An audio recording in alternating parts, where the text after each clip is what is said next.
right, ladies and gentlemen, we have a special guest here on the Just Acting Up Show. Round of applause as she flips her hair. Round of applause, ladies and gentlemen. Melody Cooper is in the building. Come on now. Hey, thank you for joining us. How are you? I'm good this bright morning. Good, good, good. Thank you again for joining us. Like we said, so I know when I first reached out to you, you was getting ready for, was it a film festival? I believe. Uh-huh. Yeah, I was going to Vancouver International Film Festival. Yeah. Vancouver, nice. I Yeah. said that name right, Vancouver. Nice. How did everything go? It was good. I executive produced this short horror comedy called Hide Your Crazy, and um, Mm. and it had a great screening. It was a really good festival. Yeah. And then we went to SCAD Film Festival in Savannah after that, and that was even better. So yeah, it's great. Share with us how you started off acting and transitioned to the field that you're in now. Oh, that's a good question. I started out, well, at first I wanted to be a dancer. So I studied with Dance Theater of Harlem just as a, really young. And then I thought, well, dancers have to stop dancing at a certain age, and acting, you can act your whole life. So I was in New York because I'm originally from New York. And I started acting in New York. So downtown theater, there's a theater called Target Margin, and so I was doing all this. I was doing Shakespeare, downtown theater, and loving it because it was. But see, the thing I didn't love was I wasn't making a lot of money, and Mm. there weren't that many great roles for Black women. So I transitioned to writing off of that because I wrote a play about this woman, Lucy Parsons. She was like a labor leader that nobody knew about. And I said, oh, I read about her. I said, no one's ever done a play about her. So I wrote it. And I'd never written a play before. And it won all these awards. I was in it. They did two productions in New York. And then they took it to Miami and somebody else did it. And I said, wait, I love writing. And that's how I started out. And then I started writing feature films because I love movies. I watch movies like 24/7, and that started getting traction. And I got into something called New York Stage and Film, and I wrote a play about Rwanda, and that was very deep because I got a grant to go to Rwanda, and Mm. I'd never been to Africa before, Mm-hmm. and of the countries to go to, because the genocide, the history of the genocide there was what I was writing about. It Mm-hmm. Mm. was it was both the most difficult thing I've ever done and the most beautiful thing and the most beautiful place. Because the people there, we were talking to the students, people who were children when the genocide happened and had witnessed their families get killed. So you can imagine. And it was just, the people were beautiful. The experience was very deep and spiritual, and I wrote a play out of that. So that's and a film director saw that play and invited me to LA. Said you should be writing film, and that's how that all started. Okay. Love is. Long answer. Well, no, No, no, no. great. We No, love it. No. no, We always have guests come on and say, I know it's long, I'm long. Like, no, no, no. This is about you. They gonna talk to us, see us all day. This is your time. So thank you for sharing that with us. Yes. And now correct me if I'm wrong. The name Hanel Culpepper. Uh-huh, Hanele. Okay. Yeah, Hanele. How much of a help or inspiration was to you? Did you got to shadow her at some point? Hmm. She was great. I met her. She won an award from a women's film company organization, and I knew that she had directed Star Trek because I write sci-fi and horror. That's the thing I love. So I know she'd worked in science fiction, and I was like, oh, I have to meet her. So I'm usually a little bit on the shy side, but I said when it's something I have a passion for, doesn't matter. So I went up to her and I said, look, I love your work. Would you let me shadow you, on a set? And she was working on the show called Nosferatu, which is it's a horror show. And she said, yeah, come to New Hampshire and come for the day. And she was so generous. I literally shadowed her. Like I was a fly on the wall during everything she did. I was the actors asked me to run lines with them. She made me feel so at home on that set. And everybody, all the executives who visited the set, they just raved about her. They were like, she is amazing. She's a shit. She's wonderful.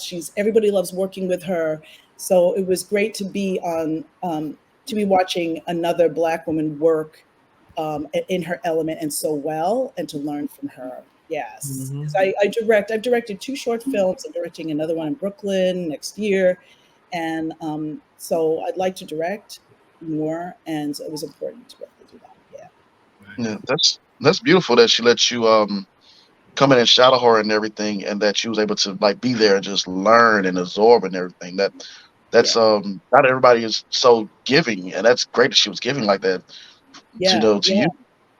Yeah, and she's not, I don't know what, she didn't even know who I was. I think it was just the way I approached her, and I told her a little about me. And I also sent her one of my scripts. So I sent her one of my sci-fi scripts, and I think she just thought, look, she's really committed. So Mhm.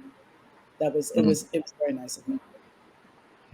Do you do you think it helps a director or writer more when they work with actors and shadow them and everything? Because like I know you said you start off with dancing, then acting, and does that help Mhm. you like really connect more to the people that you work with? 'Cause I think it does. Absolutely. How do you feel about that? 100%. Because the more I always tell people who Mhm. are like, "Well, I'm a writer." I said, "Have you ever directed? Have you ever acted? Take an acting class."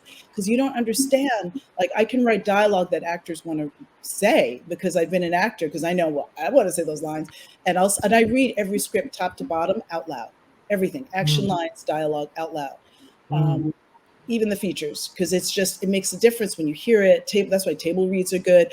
But for you to know, and for me to direct on set, I didn't know I'd like it. I loved it, and it helped me hone all my scripts, because I'm like, no, no, no, this doesn't make sense. Now I know. It's like you do the editing when you're writing, when you understand what the camera is going to be seeing, and and you should be sitting in the editing bay, both for sound, for the picture edit, to because then you're writing in a way that's going to help all the crew, everybody going to be working with. You're smarter about what you write. um, and it helped when I was on set for Law and Order SVU and for Power, Look for Force, because the directors I worked with, they knew I was an actor professionally, and they said, "Oh no, you talk to the actors.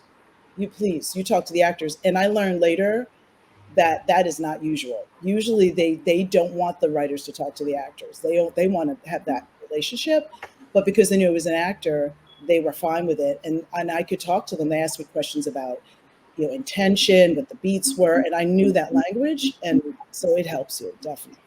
Yeah. Nice, nice. I think that's the first time we ever heard that before. Um, that a director steps into going to acting school and seeing it in a different in the actor's way. But that's good though. Yeah, Um, because that's half the battle being a director. yeah, Because it is. you hire your Mhm. crew, you have a great, for me, it's a great DP and great cast. Right. And people who, and if you have to be able to express your vision as a director, if you can do that, Hmm. and you have those people behind you, and you know how to talk to the actors to get the best performance out of them, that's like 75% of the battle. Right. Now Yeah. that the Mhm. writer's strike is over, the acting strike is over. Hey, hey, hey. Um, what? Because we have a lot of people that we know that went through it. How did you handle the 118 days this Oh place? no, it was more than 108 for writers. It was 100. What was it? 148 days, Oh wow. 46. Yes. Yeah. Well, I work primarily as a writer now out here, so it was hard. It was hard, but what made it easier was to be on the picket line with some of my favorite showrunners, Hmm. to be on the picket line with fellow writers, and actors joined up. I still get my SAG check for the for the TV shows I've done, so I'm kind of between the two worlds. Um, but it was hard. It was hard. Um, we had to support each other, and that Hmm. was the way to get through it. And not having income was really hard. So people were relying on their savings. I know people had to go home, leave LA. Um, it's tough, and it will be tough.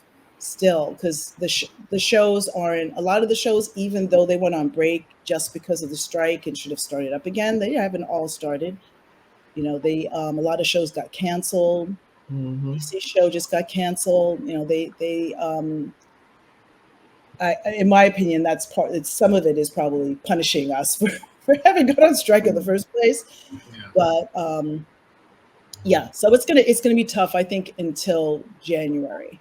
I think that's when we're gonna see things pick up a little bit. Okay. Yeah. Um, Let me ask. So, is horror one of your favorite genres? Yes, Okay. yes, So yes, now, yes. now you were acknowledged as one of the many Black women writers in horror. Who are a few others that you think should be acknowledged that we should know about or be on the lookout for? Oh gosh. There's so many. You asked me a question. Now I got to think. I got to think of all the people I know. Well, I'll say one who's dear to my heart and has been struggling out there, even though she's a famous horror writer, Tanana Reeve Dew. She just came out with Mm. this book called The Reformatory, which is about her uncle was in one of the reformatories for boys in Florida and was killed there. And there are all these boys that are buried there. So she was shocked to find that out. And she wrote a horror book about it. It just came out. But she wrote this book, My Soul to Keep. She's written a number of books, and she's a friend of Jordan Peele's. She started to get into TV. And she, the industry is funny with us when we write things that are complex and that have some kind of social justice or anything behind it Mm. that's more than just torture porn is what I call it.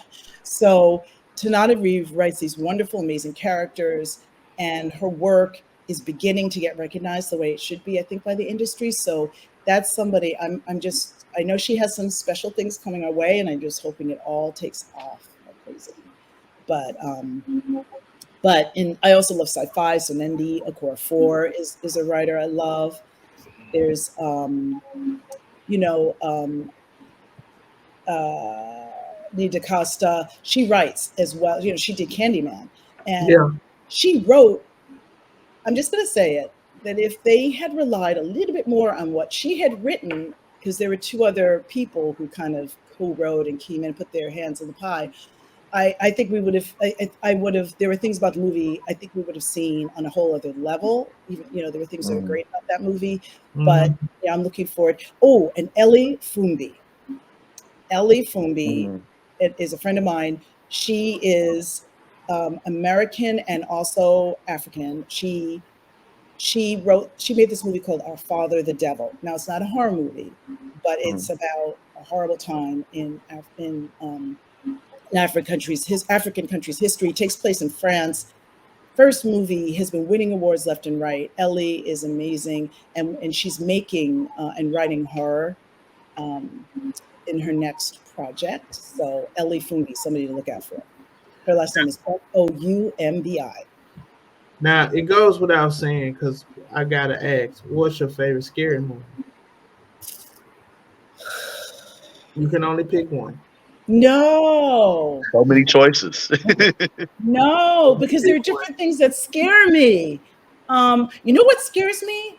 I mean, there are so many horror movies that I can't even say. I have this chart that and when I like do panels, I bring out this chart of all the Mhm. different subgenres of horror, and there's Mm-hmm. like 60 of them. So what scares me the most?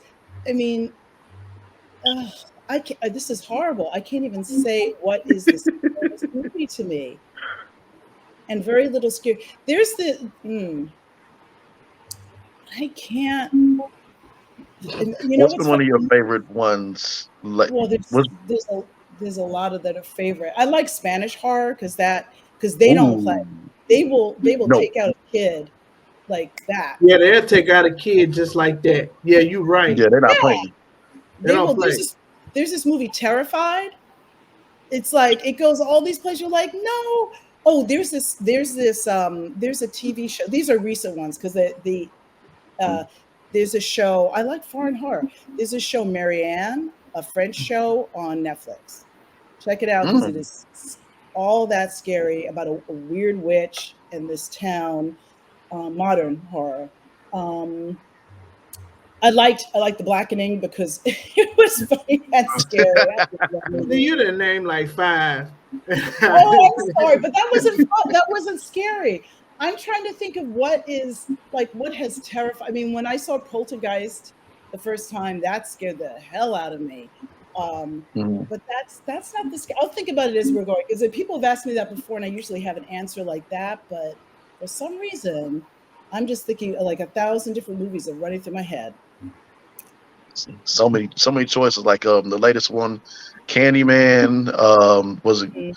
the latest Candyman installment? Them was a TV show that I told Boy, I Mike was and just Chris. about to say that. I was just about to Yeah, say that. Them Oh, scared the hell out of me.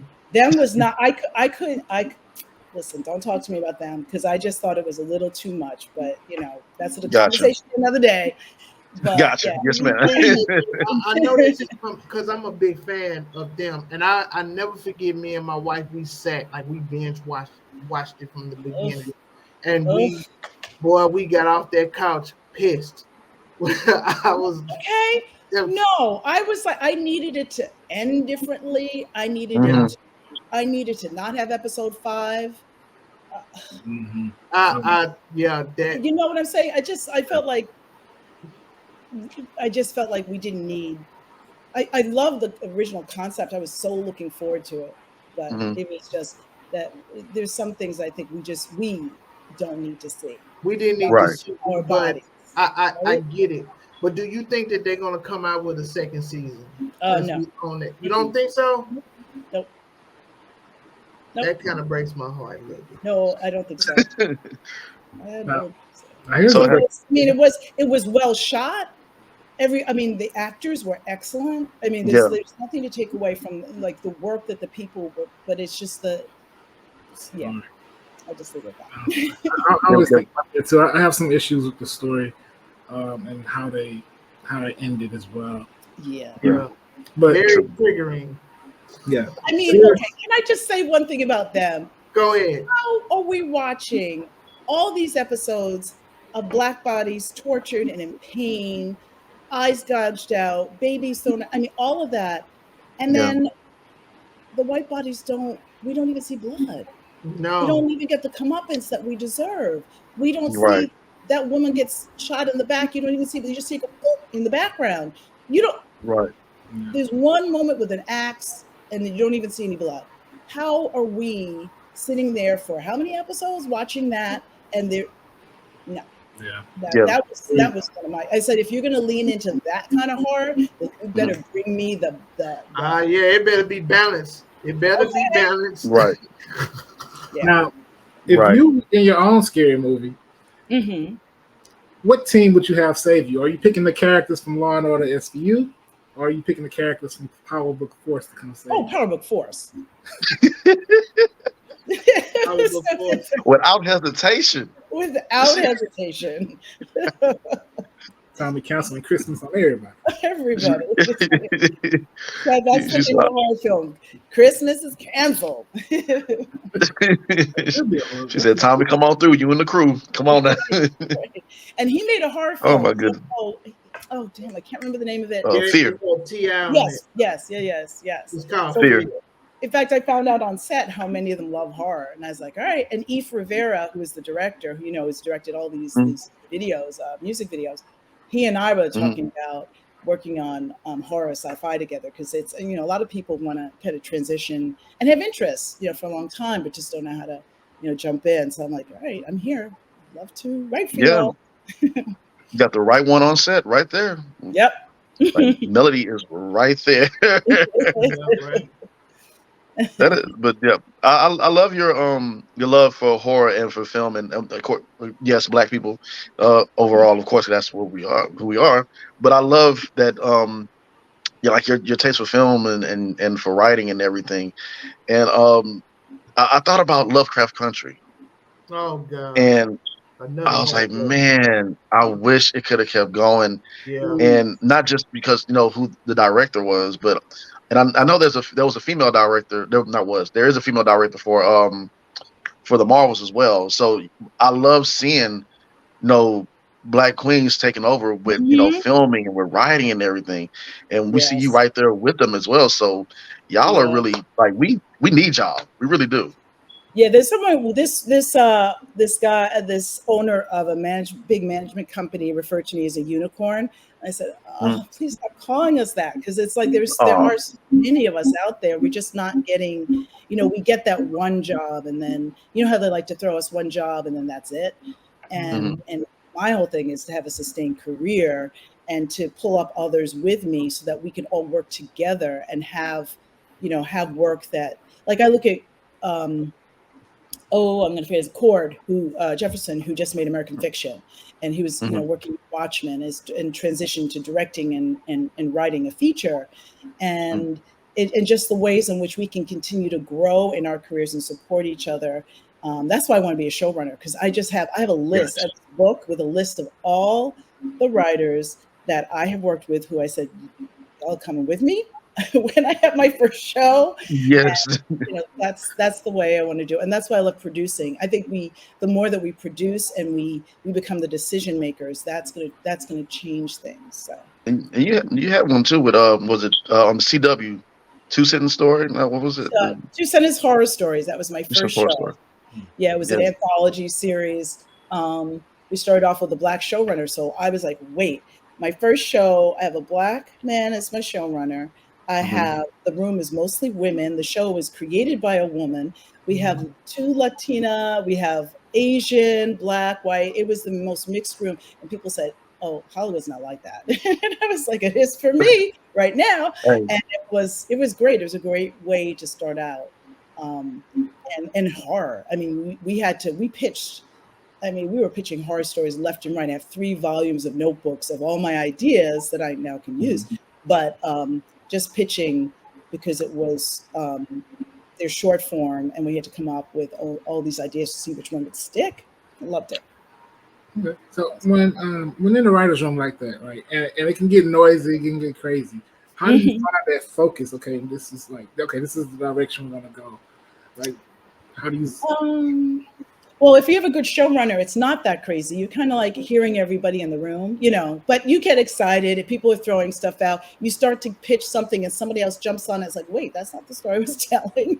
And Right. Mm. you pitch something and the room is like quiet, like, oh, okay, that didn't land. And then an hour later, someone pitches exactly the same thing. And everyone's like, yes. And you're like, didn't I just say that?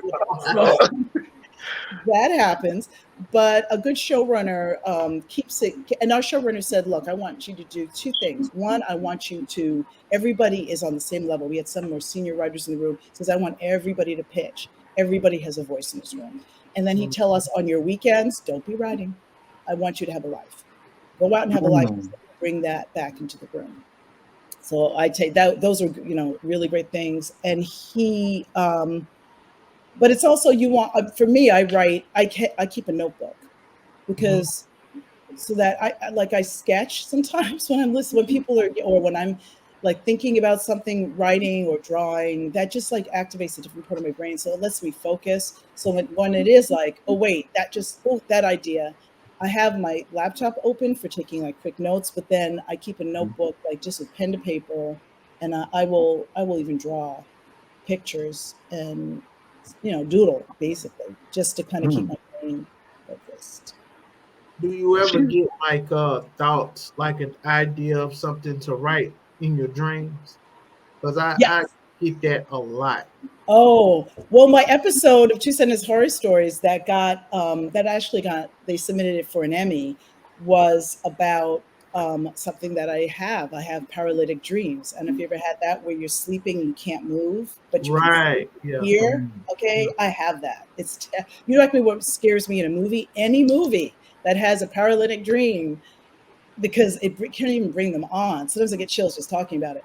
But there's a show called Evil on television, which I love that show. I don't know if you've ever Mm. seen it. You need to see it. The woman has paralytic dreams, and this creature comes out. And I had a paralytic dream that night. I could watch the show for 3 months. But we incorporated that into the episode about two African sisters. One of them gets sick and has to go into this hospital where there's this creature that sucks the life out of people. And the other sister turns to Shango and turns to African religion for protection. And it's called Beji, which means twins in Yoruba tradition. And we use paralytic dream, that she is like hit by a paralytic dream in the episode, is a kind of terrifying thing. Like she can't move, the creature's coming up to get, and she can't move, and it's like sucking the life out of her. So yes, I use dreams, nightmares. Yeah. Love that. Love it. Yeah, you Shit, have a notepad by your bed. Oh, that sounds good. I used to do that, but then it got a little weird. There's just the dreams are too weird. So I said, no, because you remember them differently when you first wake up. You really remember them. Mhm. That's right here. That's yeah. I think that's for all of us because like we write and we act as well too, and so we'll get in the group text. Well, oh, I got an idea. And we start texting, and then we go off on like a full on tangent, and we're like, that's the show right there. Right. Like, we're like, okay, so yeah. I wake up in the morning, I got like over 50 text messages. I'm like, yo, what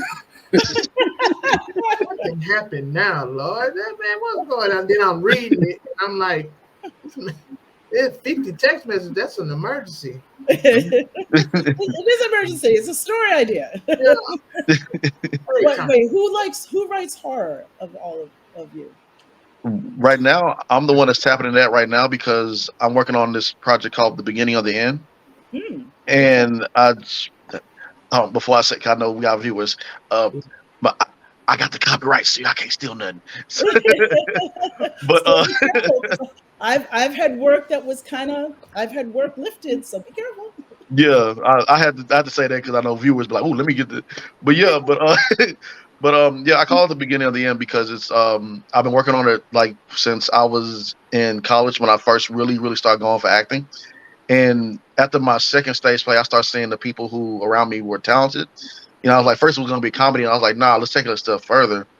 And so my love for zombies and infection and for the apocalypse, and I'm like, okay, I took that, sprinkled in some comedic things right here and there, and I was like, I got to make it stand out than you just regular zombie infected thing.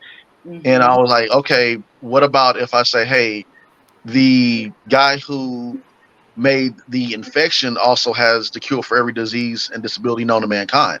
And so that takes it up a step further with the intensity and what goes on with others. And so I'm like, okay, that's horror right there, because my character is battling cancer, but also is fighting for, fight the infected. There's other characters that are fighting for that somebody might have leukemia or Parkinson's disease. And that one character who claims he has all the, ingredients to cure you has that. So now it's a find this guy, cure yourself, don't get bit, and get the hell out of town. And the government and everybody else gets involved, and that's one of the reasons why I call it The Beginning of the End, because we know for a fact they have the cure for these things. They just don't want to share it with us. So that's like sci-fi horror right there. Yeah, sci-fi horror. Yeah. Nice. You should see, if you like zombies, Black Summer. Have you seen that? Yes. Oh, I love that. That was scary. That was scary. I took inspiration from that, Resident Evil, and a few other things, The Last of Us. I took inspiration from all these zombie and health-related things and wrapped it into one, to where I get, you get your close people that that you work with and people that are talented and bring together, and that's what I brought. So yeah. Nice. And it's is it a feature? Yeah, a two-parter. Because I want it to be a series, but the way how our acting career is going, you never know what's going to happen with what we get booked with as far as just strike or whatever. And the way how mine is going, it's like I want to put so much time into it, but you just don't know what's going to happen. So you do as much as you can with the time that you have until we get there. Then we're like, hey, I have this, and they're like, okay, let's.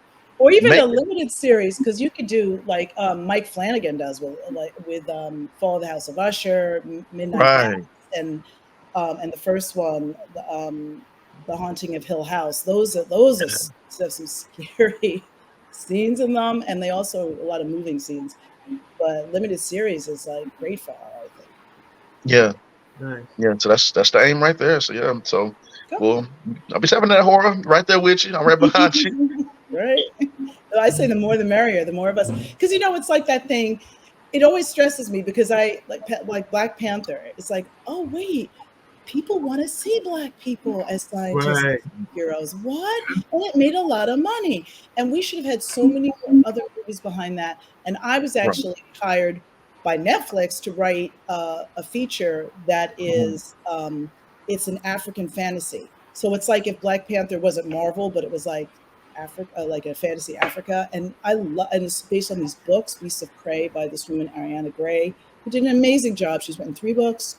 I think she's on the third now. And it's like, Netflix is, I don't know if we're now with the strike, we'll see if it's going forward. Thankfully, the producer is the producer of Hunger Games and I, Tonya. So he's a major producer. So if Netflix doesn't go forward, we'll take it somewhere else. But it's like Mm. those kind of stories. I just wish we had more of them. Yeah. Absolutely. Yeah. Absolutely.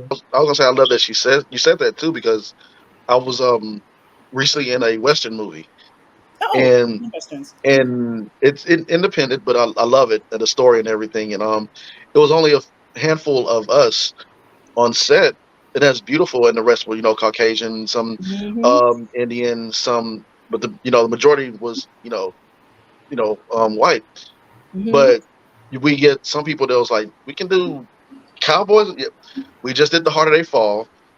Um, we Our you know history, we have been cowboys in real We've life. been cowboys. yeah We've been outlaws. Yeah. Thank you. yeah Buffalo Soldiers, that we haven't Yeah. even had the right kind of movie about them. No. Right? right And Bass right. Reeves So it's now. like Yeah. Bass Reeves. Yeah. yes. Yeah. Yes. Long time Black cowboys. And also Yeah. Black, the rodeos. There's in Texas, I think it is, there are the group of Black women who do the rodeo. It's like, they don't see us because they just don't want to look. You know, Yeah. yeah. We're in Texas. We're in Houston. Yep. Yeah, I so like ride. I like westerns because I ride. I ride horses. I love riding. I don't have a horse because a Um, horse, but I love riding horses. Did you have to ride horses in the movie, in the show? On the west, James. did you have to ride in the how do I, western? I'm sorry. The horse. Yeah, I rode it for a little bit, and then they was like, yeah, the horse I had was too excited, so they said, yeah, James, get up, get on down. I said, okay, cool. But it was a really fun experience. The set and everything was beautiful. It felt like it was really in a Yeah. western. Oh, I need to run. Yeah, it Oh, was now really beautiful. I love it. you inspired me to write a western horror. You should. Yeah, that'll work. Yes, yeah, the Western Hall. yes. Please do. Okay. What are some of your best advice that you can share to anyone To that's in actors. this business? That's Oh, starting off. Any writers, young yeah. actors. You know. Um, well, whatever you do, for me, I write every day. So I don't rely on someone hiring me to do my art, my work. So Right. that I think that's important to have your community is really, really important. The people who are going to support you, whether it's just to go out for coffee, just to just like check in with each other, Mhm. um, have a life outside of the industry because it's really easy to get caught up. I mean, there are times when I'm writing, but I'm watching a show, then a movie. It's like everything is about it, and you just got to get your head out of it now and again. Um, and I'd say that networking is one of the most important things. And know that you're because I networked. Man, there's this woman who's because I've worked with. I sold a show to Netflix with Will Packer, and it's a genre show, and I got that opportunity because I had someone gave my script to one of the managers in Will Packer Productions, and she met with me, liked me, and I just kept sending her updated emails over a period of 2 years, just letting her know this is what I'm doing, this is what's happening. And then she called me in. They asked me to pitch. They loved my own original idea, and they said, "Hold up, we have this like paragraph that Netflix is really interested in. Can you develop a whole show around that?" I did. We pitched it. We sold the show, and I've written the pilot for that. But that case, she told me later, she said, it's because you stayed in touch. It's because you didn't ask me for anything. You just very professionally, very short, just sent me an email, kept in touch. And some people I've reached out to through LinkedIn, I won't ask them for anything, but I'll tell them, it says, read articles, keep up on the news. I'll say, congratulations on your promotion. And I love the work that you do. I write sci-fi. I've won this award. You know, really would love to connect with you one day. And just leave it at that and see. And you'd be surprised how many people want to help. Um, that's the main advice I give. Those that networking for yourself and then for your work. That's everything, really. And I'm glad you touched on that too, because we hear so many things about how to pitch your show the right and proper and respectful way. So thank you for sharing a bit of that. But how would you go about doing that? Because I know me and Chris, we try to pitch some things to Netflix as well, and Mhm. they were saying they gave us a whole. I think I forgot exactly what was the.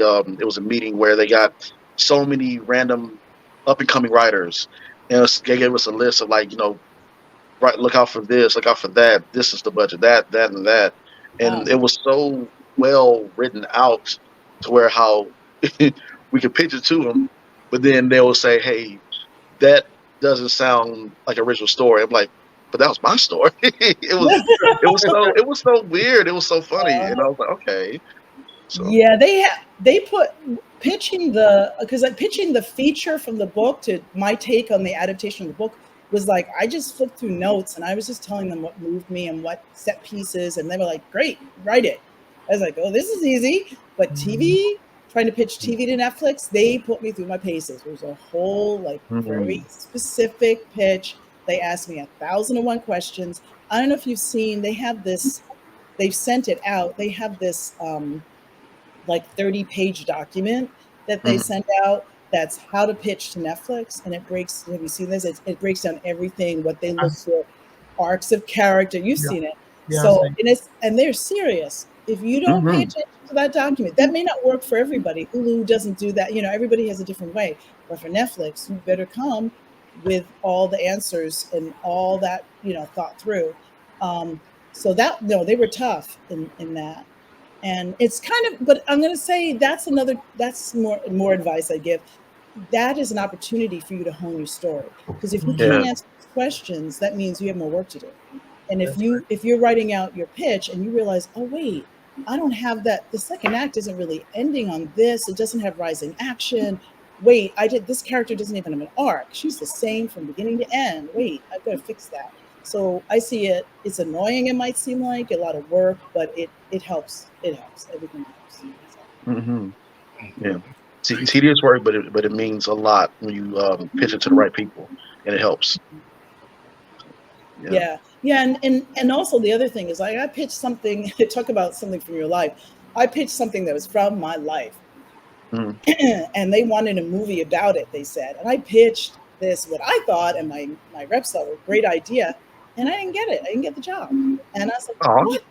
And that happens. That happens. It happens to everybody. It happens when you have, and you don't know why it is. It could be the person who pitched next had one little idea that just like they went wow, or they knew their uncle. It could be mm, anything. So you just have to kind of let it roll off your shoulders, go on to the next thing. But for all the things that I've gotten, there's like 50 things I haven't gotten. So Hey, gotcha. All goes that's back to that submit and forget mentality. yeah. just submit and forget. Yeah, I'm like, okay, I submit 10. Half of them might even get to get somewhere. Half of that will connect, and I'll get to pitch one, and maybe it'll happen. I always like divide, and so I don't get hooked up on everything we go through because it just doesn't. Yeah. Gotcha. So, So, so do you have anything that we should be on the lookout for that's coming out soon? And where can our people follow you at? You can follow me on Insta at Melody Cooper Film. And I have, well, the Force dropped. That our season is fully on Stars. My episode is episode 8, Dead Reckoning. and it's and so that's my latest. The film I executive produced, Hydra Crazy, is going to be in playing at Holly Shorts, so that'll be around soon. So that's in LA. So I can tell you when they decide the schedule for that. And we've been playing a lot of film festivals, Mhm. and then um, that's probably all that's coming out right away. I have things that I'm working on. I'm developing a horror series with Sterling K. Brown and Oscar winner Terrell McCraney, and that's like my baby. That's what I really hope goes forward. But even just working with them, Yeah. they're great partners. They're so wonderful. They're so supportive of my vision for this story. They're the producers, and I'd be the writer and the EP. So so I have a lot of things in the works, a few Mhm. different projects, a Reggie Hudlin project as well. So things I can't really fully talk about yet, but Right. we're when probably a lot of it, like I said, won't start moving forward till January, because December is just like Around the nothing corner. happens in 2 weeks. town. Yeah. We're going into Thanksgiving soon, so from now until the beginning of January, it's unfortunately not much is going to happen. I'm still working on the projects with my producers, um, but we probably won't take it out to the streamers and the studios until January. Oh, and I wrote a comic book about a black woman doctor who gets superpowers called Omni, and I'm pitching Mm. that for a TV series.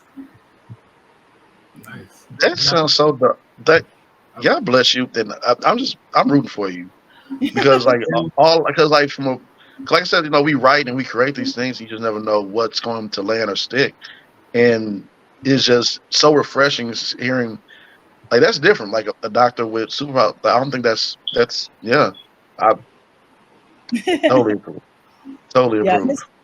and I had never written comic books before. This Mark Waid, who is famous for Superman and all these others, was at this company called Humanoids, and he Mhm. read my sci-fi script. So that's why you just never know. He read my Yeah. TV pilot, and he said, "I love it. Pitch me how you would tell the story," and he liked it. So he brought me on board. He connected me with this woman who kind of like I shadowed her. She taught me how to write comic books for my first book, and then she said, "Nope, you've got it. This is all you." And I'm like, "But."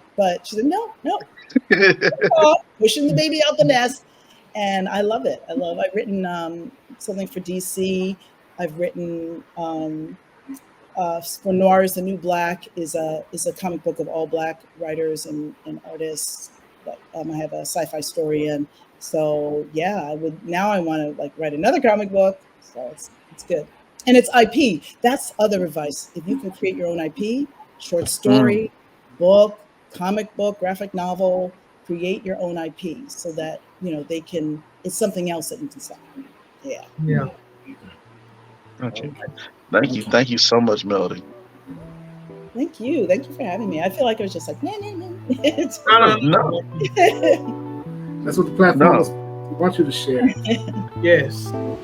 It was great talking with you.